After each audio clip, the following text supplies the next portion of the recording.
Hello, this is Andrea, and I'm going to talk about migration between El Paso, Texas, and Ciudad Juarez, Mexico.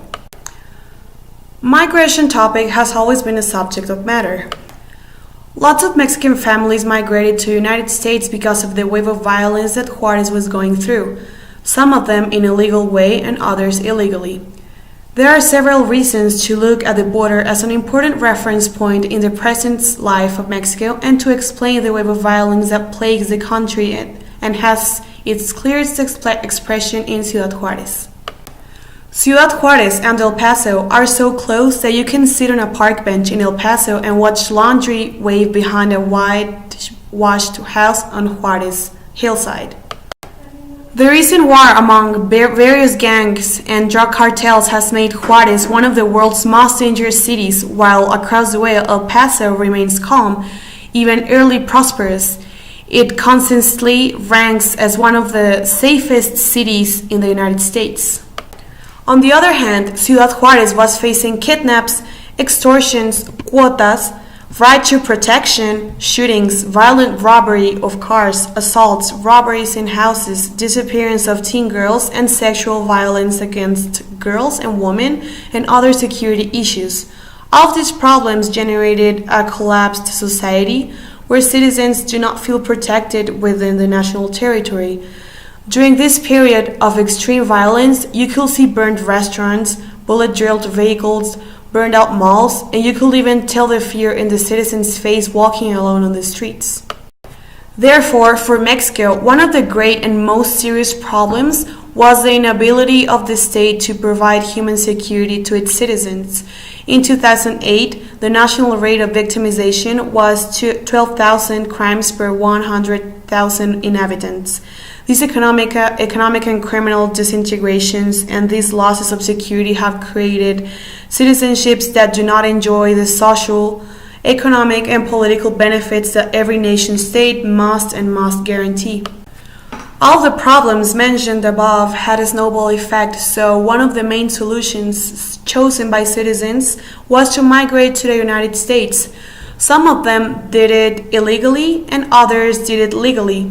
If we talk about the illegal migration, the problem that migrants face when they enter the United States in an irregular way are the violence they suffer during the journey by organized crime, human rights violations in both Mexico and the United States, and the anti-immigrant laws that criminalize their entry. Also, drug organizations were forcing migrants to carry drugs shipments across the border.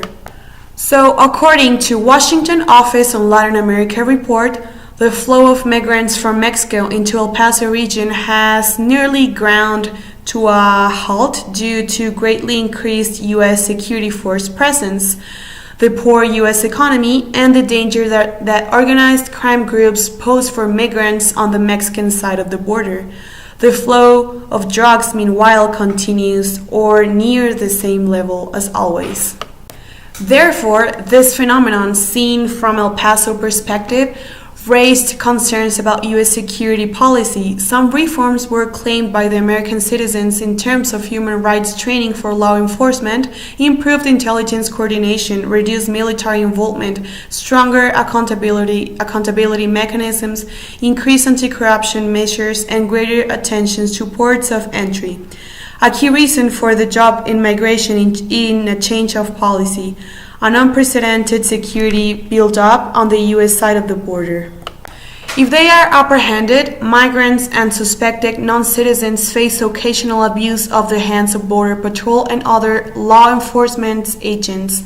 When it occurs, this usually means wrong detentions, excessive use of force upon arrest, or denial of food, water, sleep, medical care, or bathroom facilities while in detentions. The reality is that many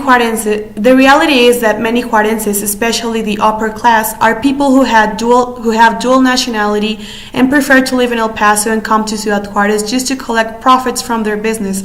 Gradually, their children move to other cities in the interior of the United States, and the upper class of Ciudad Juarez has been fading with time.